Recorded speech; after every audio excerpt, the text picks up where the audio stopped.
Assalamualaikum Ustaz. Assalamualaikum warahmatullahi Apa khabar? wabarakatuh. Alhamdulillah. Okay, Ustaz, kita dah seminggu berpuasa. Dalam seminggu ni kita sentiasa nampak orang menggunakan wadah yang banyak, yang kalau kita katakan takut membazir, kita khawatir membazir. Bagaimana pandangan Ustaz dengan situasi dalam Ramadan? Alhamdulillah kita dah seminggu berpuasa.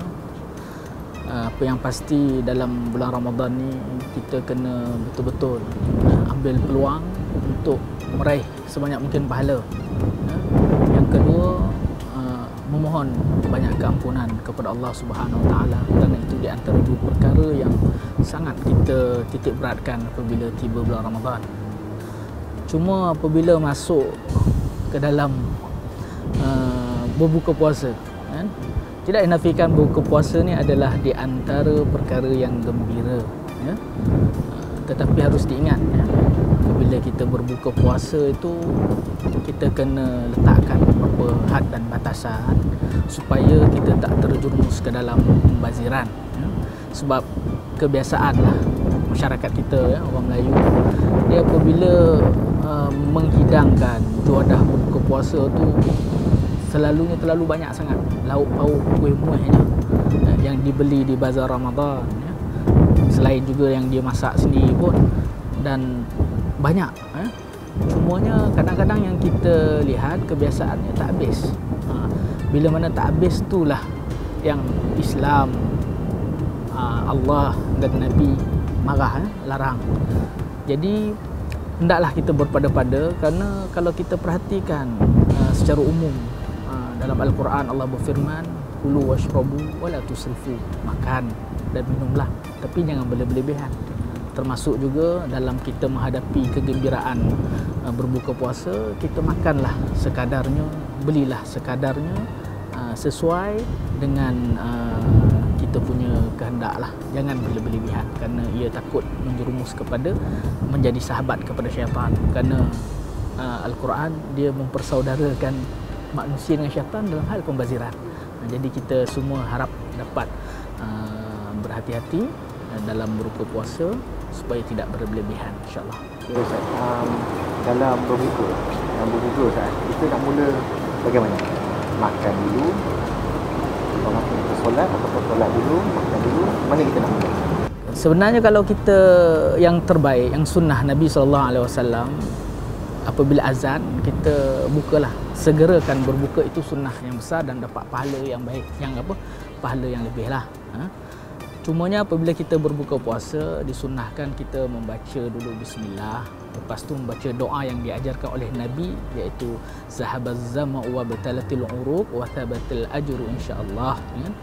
Telah basah kerongkong, ya, telah hilang dahaga dan semoga mendapat pahala insya-Allah, dan dimulai dengan tamar.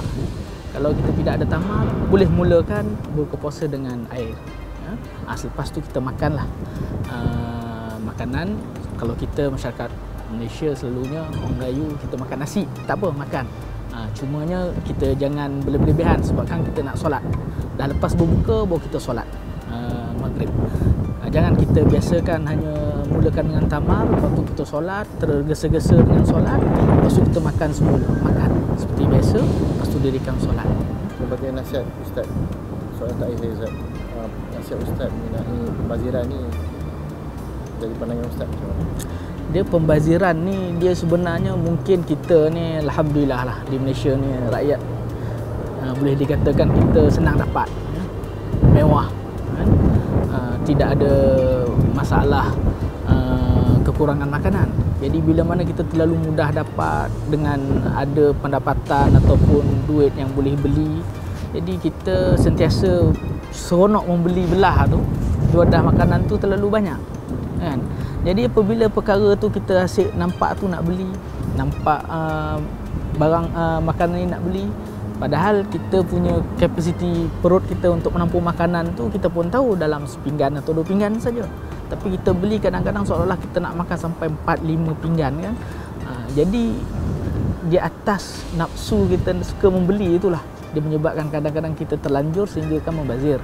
Jadi hal ini kita kena tahan, ya. Kita kena fikir dengan waras, kita cuba kekang nafsu kita. Sebelum masuk pasar bazar Ramadan tu, kita baca a'udzubillahi minasyaitanirrajim, minta perlindungan kepada Allah daripada syaitan.